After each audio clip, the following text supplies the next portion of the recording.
at Anonymous North Texas have actually been focusing on this for about a year now, and I remember many mentions of the 2005 reports put out by the Council on Foreign Relations, and you were speaking earlier about David Petraeus at the Margaret Thatcher Conference for Liberty after America What. Well, in October, they published on CFR.org a task force report for North America, Time for a New Focus. Here's the kicker. Everything you're saying has been going absolutely correct, but it's being chaired by David Petraeus and Robert Zoellick. For listeners, Robert Zoellick is the chairman for the International Board of Advisors for Goldman Sachs, and he's the former president of the World Bank. Yeah, and trade representative too, right? Trade representative negotiating some of these treaties. Okay, go ahead, sorry. Absolutely. Yeah.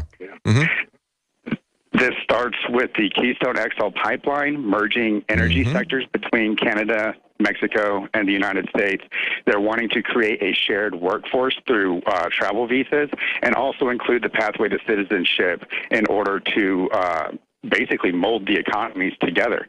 They're going to use NAFTA to embrace the TPP. Canada and Mexico are already on the TPP.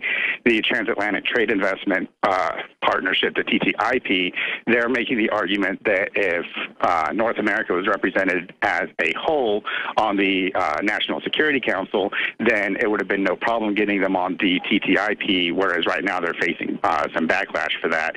So this is all going down into disease control, trade agreements, and to complete consolidation of economies. And as you alluded to earlier, you know, we can't just take a falling economy, mix it with a barely stable economy, and have good economy. It doesn't work that way. Yeah, if anybody wants to, if everybody out there is scratching their head, if you voted for a Republican, and you're wondering why they're not doing anything about the border situation or illegal immigration, and yet they have just voted for the 10th time about the Keystone Pipeline, passing it yet again, even though Obama says he's not going to sign it. I'm sure that's negotiable. I'm sure if they give him something he wants or something he can give to his base, he will. They are going to push this thing through, and as I've said before, if you understand who is going to benefit from this Keystone Pipeline, you know who owns the Republican Party, but it's not even important enough to know that. Just know that they are bought and sold by some corporate interests. And of course, TransCanada, which is running the Keystone Pipeline, they're obviously going to benefit from this. And they've been given in Nebraska courts the right to come in, and as a foreign Canadian corporation, they can come in and use eminent domain to take people's property in Nebraska. What's going on with that? Are you okay with that? I'm not okay with a foreign corporation doing that. They'd like to talk about how Keystone Pipeline is going to be built completely with private funds, except they're going to use eminent domain to take private lands. And this is what it's about. It's about destroying our economy, destroying our sovereignty, and that's why the Keystone Pipeline and open borders is not just the fact that they're going to put open borders and the immigration issue on a back burner so they can deliver for their corporate masters. It's that these are all interconnected with the North American Union, as our caller is just pointing out. Go ahead. You had some good information. Keep going. Well, that pretty much gives it the summary. I am limited on time here, but what I do recommend to people is if you Google that, if you Google North America, Time for a New Task Force, CFR will pop right up on there. There's so much information embedded in this. Basically, you'll realize that every hot news story that you've heard for the past year and a half is all intertwined into this report. My prediction that I put out there on our own platforms is we'll see the Keystone go through like we're already starting to see now. And the next Republican president, which will be kind of like Obama had a full Democratic majority, will have a full Republican majority. That's when we'll see it enacted fully.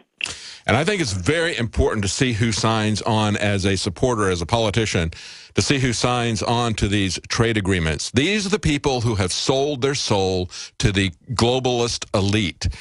If you look at David Petraeus, just as the caller pointed out, he's heading up these talks. Of course, he's now become a regular attendee at Bilderberg. That's the way these things are going down. Of course, he was the one talking a couple of years ago about the Internet of Things when he was CIA director, how they were going to listen to you through your home appliances. And, of course, people laughed about that. It's science fiction. They would never do that. Okay? They're doing it now. Let's go to Scott in Washington. Hang on, Scott. We're going to go to a commercial break, and we're going to come right back to you after the break. We've got Justin in Maryland. We've got The Watcher and several other callers that are on the line. We'll get back to our calls right after the break. That number is 800-259-9231. Stay with us. Kissinger, our Henry Kissinger update. There we go. That tune was playing through my mind the whole time I was at Bilderberg last year, and we were looking for pictures of Henry Kissinger. Basically, we were so close that we got pictures that nobody's ever gotten at Bilderberg before, confirming who was there. And, of course, David Petraeus, who we were just talking about, he was there. Now Henry Kissinger shows up again. I guess the bon vivant of war criminals shows up to testify to John McCain and his Senate panel. And they were protested by Code Pink. Here's a clip of that.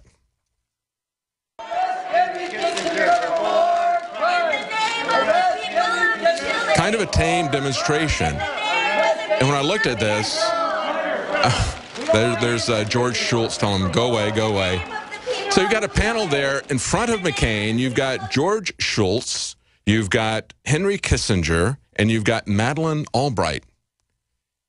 And John McCain calls the protesters scum. When I heard that, get out of here, you low-life scum, I thought he was talking to his panelists. But no, he was talking to the protesters.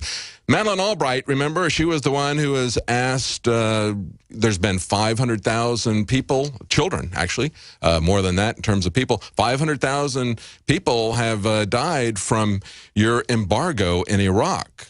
Is it worth it? And she didn't argue. She didn't say, no, no, no, there haven't been 500,000 people die from that. There haven't been 500,000 children die from that. She said, no, it was worth it. It was worth it.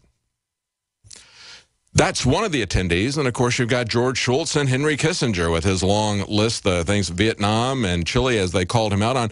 One of the things, though, that I thought was strange when I watched it, and Kurt Nimmo picked up on this, was, look, they're not doing anything to throw these people out.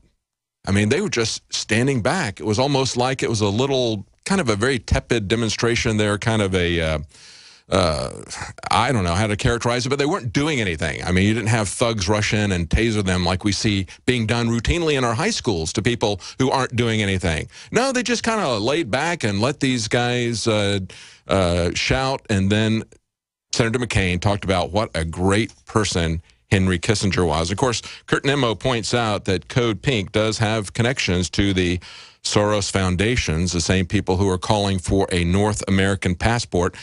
I don't know that these people were necessarily, I'll give them the benefit of the doubt. I'll say that they really don't like Henry Kissinger, that they were really sincere in doing this, but I would also say there's probably individuals in the organization that knew this was going to happen, that passed the word on to the National Endowment for Democracy, which is linked to them, which is a documented CIA front. They probably passed that on, or even if they didn't pass it on, they allowed this demonstration to go for a while so that they could look like they were rising above it. An absolute war criminal. But these are the people who are plotting the Trans-Pacific Trade Agreement. These are the people, David Petraeus and others, who are now working at the next level after what they have done at North American Union, and they are rolling out and making it public what they have done 20 years on into the North American Union. Let's go back to your calls. Let's go to the Watcher. You want to talk about autopilot in cars. Go ahead. Hey, David, it's great to talk to you. I think you're one of the best well, thanks for calling. people that run the airwaves right now. Okay. Years ago, we were doing that already. We were controlling aircraft remotely. Oh, yeah. For the alphabet soup companies. When I say we, I'm not alone in it. Many people have already done it. At the time, it was for basically, covert monitoring of criminals, but that has all changed. I always thought it was very interesting, just the timing, the fact that, hey, right after we have the 9/11, all of a sudden they've now instantly got drones ready. It's kind of like the way they had all the X-ray machines set up when the underwear bomber ran through. They already had the X-ray machines designed, built, and on the loading docks ready for delivery to your airports. And it's like same thing happened with drones. It takes a very long time to put these things out there, but they made it public after 9/11, and most people didn't talk about that. Hang on, if you can, after the break, we'll come back to you, because I do want to talk about that. I do want to talk about the fact that they've been doing this for a very long time. I remember seeing pictures of commercial airlines they were crash testing. They'd load them up with dummies. They would crash them into the ground. Of course, they were flying them remotely. And we